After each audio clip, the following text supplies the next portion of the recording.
Hello भाई लोग, आज हम लोग स्टार्ट करने जा रहे हैं क्लास 9th मैथमेटिक्स का चैप्टर नंबर 8 यानी क्वाड्रिलेटरल्स। तो क्वाड्रिलेटरल्स क्या है और कौन कौन से क्वाड्रिलेटरल्स के बारे में हमें इस चैप्टर में पढ़ना है, उसका इंट्रोडक्शन मैं पूरे इस वीडियो में दूंगा कि इस चैप्टर में आखिर हमें पढ़ना क्या है। क्योंकि चैप्टर पढ़ने से पहले उसके जानना बहुत ज़रूरी है कि हम लोग क्या क्या मतलब वॉर पे जाने से पहले कुल मिला जुला के वॉर पे जाने से पहले ये है कि तैयारी कर लेना ज़रूरी है कि भाई हमारे पास गन है, बुलेट है, सब मतलब वॉर की जितनी भी चीज़ें हैं उतनी है कि नहीं। तो हम लोग चेक कर लेते हैं कि इसमें हमें क्या क्या किन किन चीज़ों को सीखने की ज़रूरत पड़ेगी। ठीक है, तो क्वाड्रिलेटरल्स चैप्टर का नाम है क्वाड्रिलेटरल्स। ठीक है, यानी चतुर्भुज। क्वाड्रिलेटरल से क्या मिलता है आपको? क्वाड्रिलेटरल से यहाँ पे आपको मिल रहा है, अगर इसको हम तोड़े तो हमें यहाँ पे एक क्वाड्रा, ठीक, क्वाड्रा नाम का क्वाड्रिलेटरल है। आई की जगह पे हम लोग अगर ए लगा दें तो हमें एक शब्द मिलता है क्वाड्रा। अब क्वाड्रा का मतलब वो लोग बहुत अच्छे से समझते होंगे जो फ्री फायर खेलते हैं या फिर गेम खेलते हैं। गेम्स में आपको बहुत बार ये पता चला होगा क्वाड्रा किल। ठीक है, क्वाड्रा किल क्या होता है, यानी मतलब ये क्वाड्रेंट क्या होता है। तो सबको पता है कि किसी भी चार ग्रुप मतलब किसी भी चीज़ों के चार ग्रुप्स को हम लोग क्वाड्रेंट बोलते हैं या फिर क्वाड्रा बोलते हैं। और फ्री फायर में क्वाड्रा किल मारते हैं सब, पबजी में भी क्वाड्रा किल मारते हैं सब। मतलब गेम तो आप खेलते ही होंगे, जो नहीं खेलता है उसको बता दे क्यों। ये क्वाड्रा का मतलब होता है ए ग्रुप ऑफ फोर्स। ठीक, चार लोगों का मतलब चार किसी भी चार वस्तुओं का ग्रुप क्या कहलाता है? हमारा क्वाड्रा कहलाता है। अब इसमें हम लोग देखें तो यहाँ भी एक वर्ड हमें निकल के आता है चतुर। ठीक, चतुर, और यहाँ पे भुज। भुज का मतलब क्या होता है? भुजा यानी साइड। चतुर का मतलब क्या होता है? चार यानी फोर। ठीक है, मतलब फोर साइड। ठीक, अब देखिए क्वाड्रिलेटरल्स क्या होता है? A closed figure made up of four non collinear line segments is called a quadrilateral।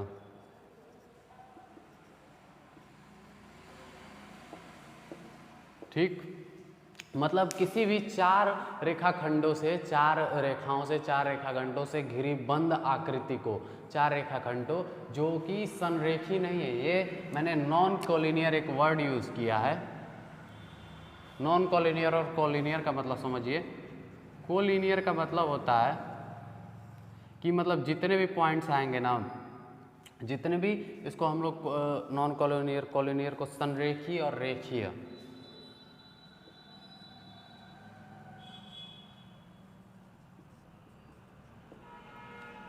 Collinear मतलब होता है संरेखीय, यानी कि किसी भी जो कोई हम अगर चार लाइन ड्रॉ करते हैं, चार लाइन का पॉइंट्स एक ही है, मतलब एक ही पॉइंट से हम लोग ये दो पॉइंट ले लिया हमने और कितने भी लाइंस ड्रॉ करें इसी पे हम लोग 10-20 लाइन ड्रॉ कर दे इसी लाइन पे, तो वो लाइंस क्या होंगी?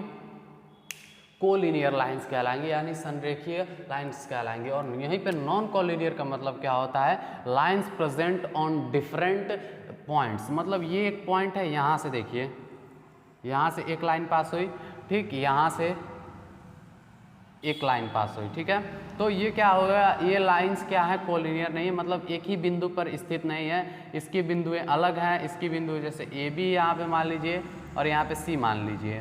तो देखिए ए बी जो है, ए बी क्या ए सी पे है? ए सी बिंदु ए बी में आ रहा है? जी बिल्कुल नहीं आ रहा है। अगर हम लोग बी सी को लें तो इसमें ए बिंदु आ रहा है? नहीं आ रहा है। ठीक है, और अगर हम लोग ए सी को लें तो इसमें बी बिंदु आ रहा है? नहीं आ रहा है। तो ये होता है हमारा कोलिनियर पॉइंट्स।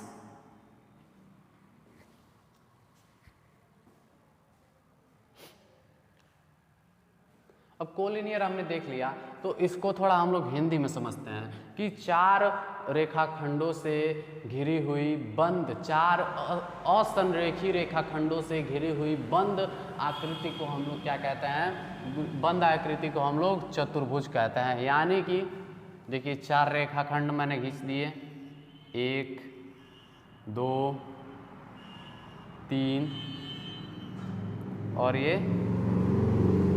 4। इसमें देखिए एक क्लोज्ड फिगर, इस पूरे डिफिनीशन को हम लोग वर्ड बाय वर्ड देखते हैं, ठीक है। क्लोज्ड फिगर, क्लोज्ड फिगर का मतलब क्या हुआ कि एकदम बंद है, जो भी आकृति हम लोग बनाएंगे सब बंद। अगर आपको बोल दिया जाए कि you are packed in a closed room, मतलब आप किसी बंद कमरे में पैक हो गए हैं। वैसे ही अगर हम लोग क्लोज्ड फिगर की बात करें तो क्लोज्ड फिगर में जो भी कहीं होता है, कहीं खुला उला नहीं होता है। जैसे देखिए ये अगर हम लोग बोलें तो ये क्लोज्ड फिगर नहीं होगा, यहाँ से कोई अंदर जा सकता है। लेकिन ये इसे अगर हम लोग देखें तो ये एकदम क्लोज्ड फिगर है, इसको तोड़े बिना कोई अंदर नहीं जा सकता है, ठीक है। क्लोज्ड फिगर का मतलब समझ में आया। अब यहाँ पे एक और टर्म आ गया हमारा लाइन सेगमेंट। लाइन सेगमेंट क्या होता है? तो लाइन के बारे में पढ़ लिया था हमने कि an endless length, A breathless length is called line. मतलब कि कोई भी लेंथ है जिसका कोई ब्रेथ नहीं है, वो endlessly length which has no breath is called line segment. Oh sorry, line, ठीक है। मतलब इसका ना कोई पॉइंट फिक्स होगा कि कहाँ से ये स्टार्ट हुआ है, ना कोई ब्रेथ होगा, बस इसमें लेंथ होगा, मतलब कहीं से स्टार्ट होगा और अनंत तक जाएगा, ठीक है। और अगर हम लोग बात करें लाइन सेगमेंट की, रेखाखंड की, खंड से हमें पता चलता है कि एक टुकड़ा है, और टुकड़ा तो सबको पता होगा कि टुकड़ा इतना बड़ा होगा, इतना बड़ा होगा, मतलब टुकड़े का कोई साइज फिक्स होगा। तो ये एक टुकड़ा है, तो इसके जो होंगे, जो इंड पॉइंट्स होंगे वो फिक्स्ड हो गए, यानी align with fixed points, align with fixed end points is called a line segment, ठीक। लाइन सेगमेंट को आपने समझा, इज कॉल्ड ए क्वाड्रिलेटरल, ठीक है। अब क्वाड्रिलेटरल को समझते हैं कि किसी भी चार रेखाखंडों से, किसी भी असंरेखी चार रेखाखंडों से घिरी बंद आकृति को हम लोग क्वाड्रिलेटरल कह रहे हैं। मैं डेफिनेशन बार बार क्यों बोल रहा हूँ कि आपके दिमाग में घुस जाए, आपको फिर याद करने की, रटने की जरूरत ना पड़े, ठीक है। तो जैसे देखिए A B C and D, ठीक। मैंने एक ये फिगर बना दिया। अब इस फिगर में हम लोग चेक करते हैं, ये ए बी एक रेखाखंड है, ठीक। ये ए बी है एक रेखाखंड, यहाँ पे एक AD रेखाखंड है, यहाँ पे एक BC रेखाखंड है, और यहाँ पे एक CD रेखाखंड है, ठीक। तो इसमें चार रेखाखंड हो गए। अब बंद आकृति यानी क्लोज्ड फिगर, तो ये हमें देखने से ही लग रहा है कहीं सब क्लोज्ड है, कहीं से खुला उला नहीं है, ठीक। अब ये नॉन कोलिनियर लाइन सेगमेंट्स का मतलब क्या है? ये लाइन सेगमेंट्स, क्या AB लाइन सेगमेंट में कहीं भी D पॉइंट है? जी बिल्कुल नहीं है। AD लाइन सेगमेंट में कहीं B पॉइंट या C पॉइंट है? जी बिल्कुल नहीं है। CD लाइन सेगमेंट में कहीं भी B पॉइंट या A पॉइंट है? नहीं है। BC लाइन सेगमेंट में कहीं भी A पॉइंट या D पॉइंट है? नहीं है। इसका मतलब ये फिगर हमारा एक क्वाड्रिलेटरल हो गया। क्वाड्रिलेटरल का मतलब क्या होता है कि किन्हीं चार भुजाओं से घिरी बंद आकृति को हम लोग क्वाड्रिलेटरल बोल देते हैं। क्वाड्रिलेटरल का हम लोग बहुत जगह एग्जाम्पल देख सकते हैं। You are watching my video in mobile और इन लैपटॉप, अगर आप देखेंगे तो वो एक क्वाड्रिलेटरल के साइज़ का होगा। आप टीवी देखते हैं, वो एक क्वाड्रिलेटरल का साइज़ का है। आप दरवाज़ा देखते हैं, दरवाज़ा भी लगभग क्वाड्रिलेटरल के साइज़ का ही होता है। और ये मैं बता दूं कि क्वाड्रिलेटरल जो होता है वो 2 डायमेंशनल होता है,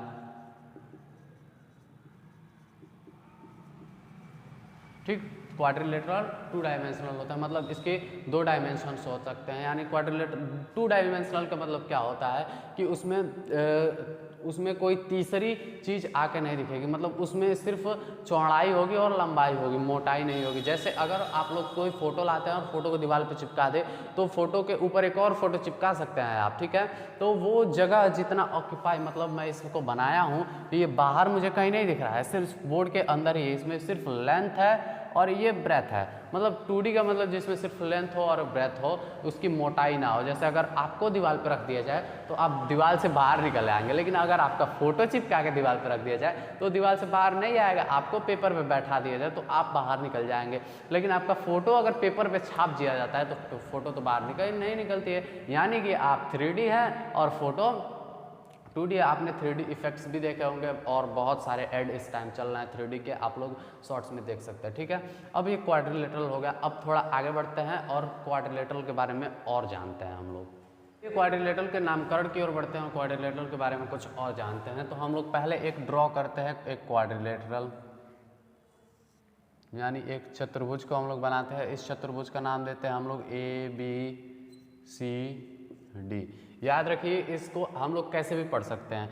इस क्वाड्रिलेटरल को हम लोग लिख सकते हैं CDAB, ठीक, ABCD, DABC एंड BCDA। ठीक, इन 4 तरीकों से इस क्वाड्रिलेटरल को लिख सकते हैं। लेकिन अगर हम लोग ये लिखते हैं ACBD तो ये क्वाड्रिलेटरल गलत, मतलब तो ये राइटिंग का तरीका गलत हो जाएगा। क्यों गलत हो जाएगा? क्योंकि हम अगर जो कैसे भी लिखें तो हमें एक क्रम से जाना है। ठीक है, पहले A से D जाना है, D से C जाना है, C से B जाना है और B से A तक आना है।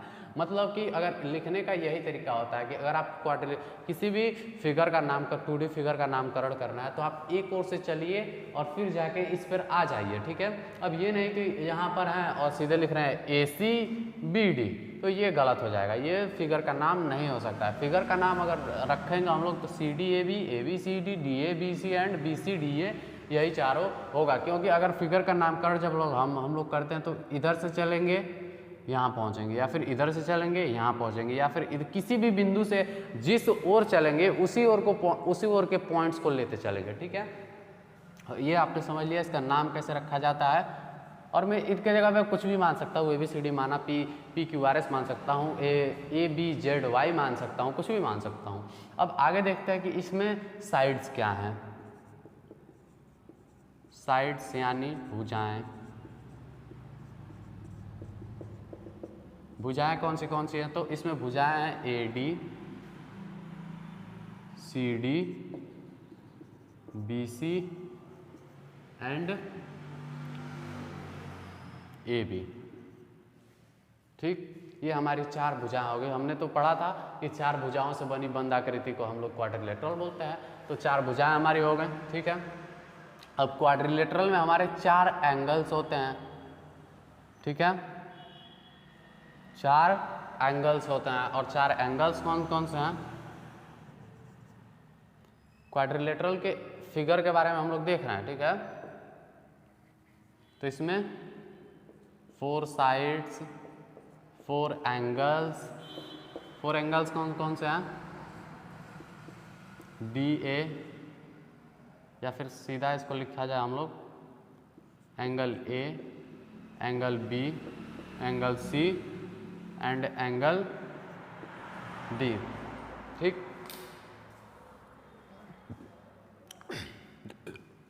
अब इसके 4 वर्टिसाइसेस होंगे। वर्टाइसेस को हम लोग हिंदी में बोलते हैं शीर्ष, और एंगल का मतलब कोण। 4 वर्टाइसेस कौन से होंगे? तो A होगा, B होगा, C होगा और D होगा। मतलब वर्टाइसेस का मतलब ये है कि जिस बिंदु से 2 कोण, जिस बिंदु पर कोई कोण बनता हो उसे हम लोग वर्टाइसेस बोलते हैं, वर्टाइस बोलते हैं, यानी शीर्ष बोलते हैं। ठीक है, तो इस पे A पर भी एक कोण बना है, कोण A, D पर भी एक एंगल बना है, एंगल D, C पर भी एक एंगल बना है, एंगल C, एंड B पर भी एक एंगल बना है, एंगल B। मतलब जिस बिंदु पर कोई एंगल बनता है, the point of angle formation is called vertices. ठीक है, अब इसमें देखेंगे कि 2 डायगोनल्स होते हैं। अगर इसको हम लोग दो वर्टाइसेस को हम लोग मिला दें, AC को मिला दें और BD को मिला दें, तो हमारे पास क्या बन जाता है? 2 डायगोनल्स बन जाता है। यानी डायगोनल्स को हिंदी में क्या कहते हैं हम लोग? अरे 2 डायगोनल्स को हम लोग बोलते हैं कर्ण। ठीक, कर्ण कौन कौन से होगा हमारे, AC एंड BD। ठीक है, यानी कि हमारे चतुर्भुज में इतनी सारी चीज़ें होती है। चतुर्भुज में क्या क्या होता है, जैसे अगर हम लोग भुजा देखें तो भुजा में क्या क्या होता है, भुजा खाने वाले भुजे की मैं बात कर रहा हूँ, तो उसमें कुछ फरोई टाइप का होगा, मिर्चा होगा, नमक होगा और नमकीन उसमें थोड़ा डाला जाता है, कुछ स्पाइसी चीज़ें डाली जाती हैं, प्याज डाला जाता है, मूली डाला जाता है। इस सब से मिलकर कोई भुजा बनता है और भुजे को हम लोग खाते हैं। या फिर सब्जी की बात करें तो सब्जी में आलू का सब्जी है तो आलू रहेगा, पानी रहेगा, उसमें नमक रहेगा, उसमें मिर्चा रहेगा, तो सारी सब्जी बनेगी। तो उसी तरह हम लोगों के पास अगर ये चतुर्भुज है तो चतुर्भुज में क्या क्या चीज़ें हैं हमने उनको जाना कि इसमें 4 साइड्स होती हैं भाई, और 4 एंगल्स भी होते हैं, 4 वर्टिसाइसेस भी होते हैं और 2 डायगोनल्स होते हैं। ठीक है, सारे चार हैं, बस डायगोनल्स 2 हैं। डायगोनल्स क्या होते हैं, किसी भी चतुर्भुज में 2 कोणों को, 2 वर्टिसाइसेस को मिलाने वाली रेखा को हम लोग डायगोनल बोलते हैं। ठीक है, अब इसके एंगल सम प्रॉपर्टी के बारे में बात करते हैं। Angle sum property of a quadrilateral. ठीक,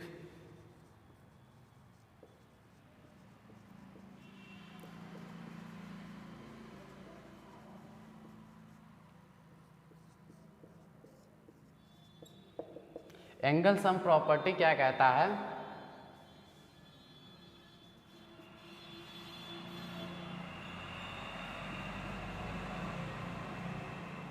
the sum of all interior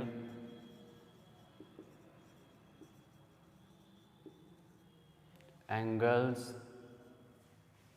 of a quadrilateral is 360 degree. ठीक है, मतलब किसको अगर आपको कोई चतुर्भुज दे दे, कोई क्वाड्रिलेटरल दे दे कि तो उसके अंदर जितने भी एंगल फॉर्मेशन होगा उन एंगल्स का योग कितना होगा, 360 डिग्री होगा। और 360 डिग्री कैसे होगा ये मैं प्रूव करके बताता हूँ आपको। ठीक है, इन सबको मिटाइए और देखिए। ठीक, अब हम लोग देखेंगे, इसको हम लोग एक ट्राइंगल मानते हैं, इसको हम लोग दूसरा ट्राइंगल मानते हैं। ठीक है, इस अगर कोई हमारे पास चतुर्भुज है, यहाँ पे मैं नया चतुर्भुज बनाता हूँ। ठीक, और इसमें हमारे क्या आ जाएंगे, 2 ट्राइंगल्स बना देंगे हम लोग, ABCD। ठीक है, तो इसमें 2 ट्राइंगल हो गए, यहाँ पे इसको एंगल A, एंगल D यहाँ पे। ठीक है, और इतने सारे एंगल्स हो गए। तो हमने ये पढ़ रखा था, हमने पिछले क्लास में पढ़ रखा है कि किसी भी त्रिभुज में जितने, यानी किसी भी ट्राइंगल में जितने एंगल्स फॉर्म होते हैं उनको अगर हम लोग जोड़ें तो 180 होगा। तो इसमें जितने फॉर्म होंगे इनको अगर जोड़ा जाए हम लोग तो इसको नाम एंगल 1 देते हैं हम लोग, angle 2, angle 3, angle 4, angle 5 and angle 6। अगर हम लोग angle 1 plus angle 2 plus angle 3 करते हैं तो हमारे पास कितना डिग्री आएगा, 180 डिग्री। क्योंकि हमको पता है कि त्रिभुज के अंतः कोणों का योग कितना होता है, 180 डिग्री होता है। और इसमें देखें तो हम लोगों के पास angle 4 plus angle 6 plus angle 3 ये कितना आएगा, 180 आएगा। ठीक है, और इसको जोड़े हम लोग तो कितना आता है हमारे पास, 180 आता है। अब माने हम इसको इक्वेशन 1 और इसको माने इक्वेशन नंबर 2, तो और इन दोनों को अगर ऐड कर दिया जाए तो कितना आ जाएगा हमारे पास, 180 और 180। एंगल 1 और एंगल 4 को ऐड करेंगे तो ये पूरा आ जाएगा। एंगल 2 और एंगल 2 तो हमारे पास एंगल पूरा है। ठीक, तो एंगल 3 को और एंगल 5 को जोड़ दिया हम लोग तो कितना आ जाएगा, एंगल 3 और 5 को जोड़ दे तो ये वाला एंगल पूरा आ जाएगा। तो हमारे पास क्या होगा, तो angle A plus angle B plus angle C plus angle D कितना आ जाएगा हमारे पास, 360 डिग्री आ जाएगा। यहाँ आपको कुछ समझ नहीं आया तो मैं आपको एक बार फिर इसको प्रूव करके बताता हूँ। अभी तक हमने पढ़ा कि एक चतुर्भुज को अगर कोई चतुर्भुज है तो उस चतुर्भुज में क्या क्या होता है ये हमने पढ़ लिया। अब देखते हैं कि angle sum property of a quadrilateral क्या होता है, मतलब चतुर्भुज के अंतः कोणों का योग कितना होता है। ठीक है, तो हम लोग यहाँ पे एक चतुर्भुज बनाते हैं जिसको नाम देते हैं A B C and D. ठीक है,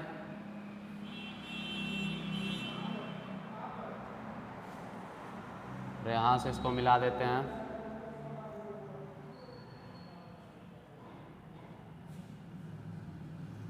ये ABCD हमारा एक चतुर्भुज हो गया। अब हम लोग angle sum property of quadrilateral से क्या देखेंगे कि हम लोग ये देखेंगे कि जो है angle A plus angle B plus angle C is equal to plus angle D is equal to 360 degree. मतलब चतुर्भुज के अंतःकोणों का योग कितना होता है? 360 डिग्री होता है। क्यों होता है? तो चलिए प्रूव किया जाए। एक चतुर्भुज है, इसको दो पार्ट में बांट दीजिए, एक डायगोनल DB खींच दीजिए और इसको ट्राइंगल 1 मानिए, इसको ट्राइंगल 2 मानिए। ठीक है, अब देखिए इन ट्राइंगल BAD, ठीक, इस पहले वाले ट्राइंगल की मैं बात कर रहा हूँ, एंगल DAB। इस एंगल्स को भी एक नाम दे दीजिए कोई, इसको नाम A दे दीजिए, इसको नाम 1 2 3 4 5 और ये 6, इसको मिटा दीजिए।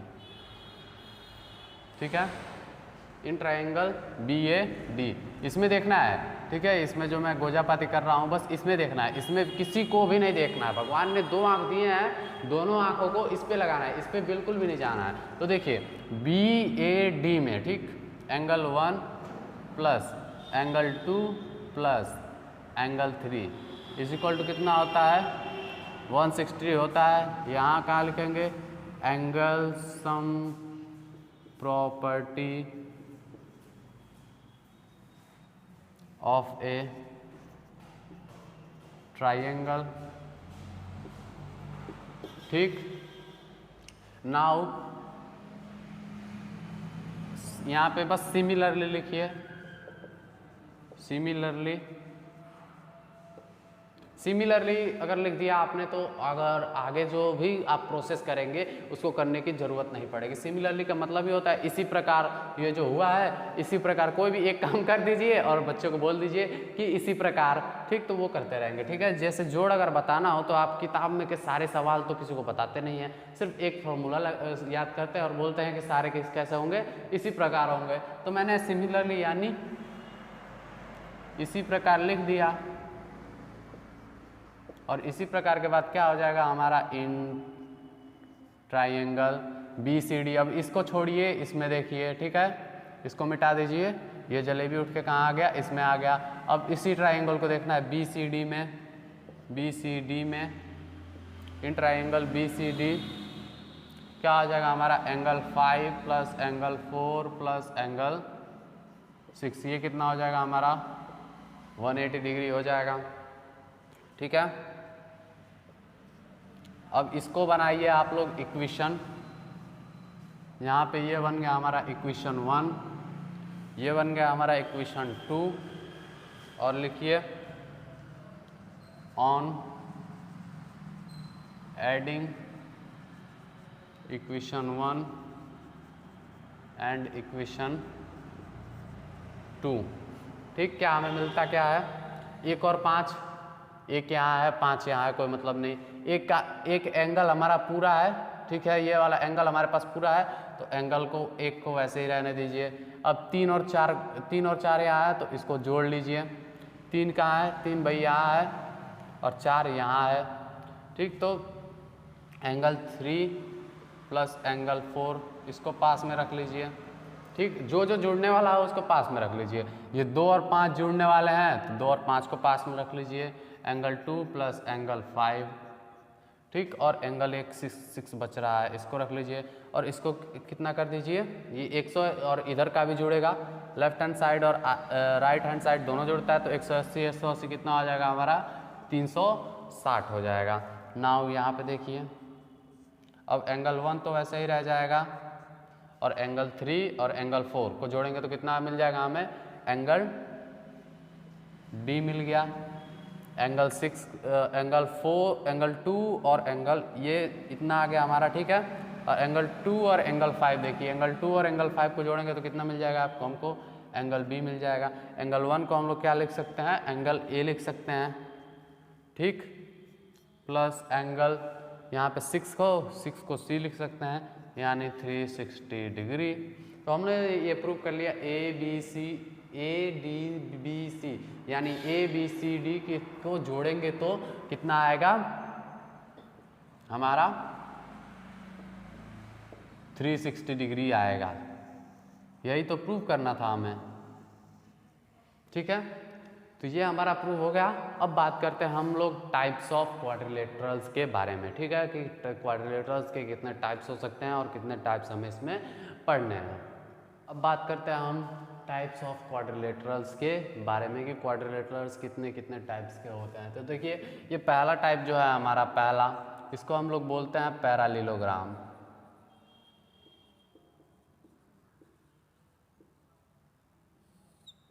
ठीक है। टाइप्स ऑफ पहला टाइप है इसका पैरालिलोग्राम, जिसकी आमने सामने की भुजाएं बराबर होती हैं और बराबर होती हैं। जैसे मैंने देखिए इसका मतलब है ये दोनों जब एक जैसे है तो ये और ये बराबर है, ये दोनों एक जैसे है तो ये और ये बराबर है, मतलब आमने सामने की भुजाएं बराबर होती हैं और समान होती हैं। यह है हमारा रेक्टेंगल, ठीक है। इसका मतलब होता है आयत, इसका मतलब होता है समांतर चतुर्भुज,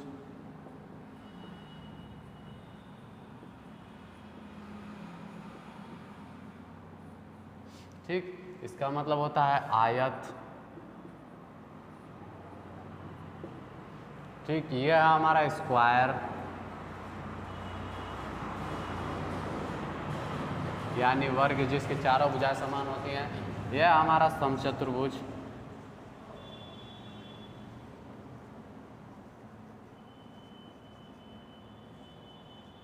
यानी rhombus.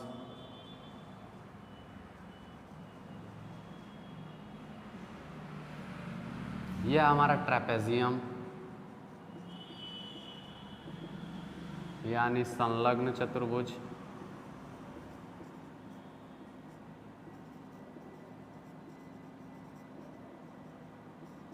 And this is our kite quadrilateral, यानी पतंग चतुर्भुज, ठीक है। ये हमारे टाइप्स हैं किसके, क्वाड्रिलेटरल्स के, ठीक है। और इन टाइप्स के बारे में हम लोग अपकमिंग सेशंस में पढ़ेंगे और पूरा चैप्टर इनके प्रॉपर्टीज़ और इनके बारे में ही दिया है। तो हमारी ये वीडियो होती है समाप्त। अब आगे बढ़ेंगे कुछ थ्योरम्स के साथ, प्रॉपर्टी ऑफ पैरालिलोग्राम्स के साथ एंड एक्सरसाइज 8.1 के साथ।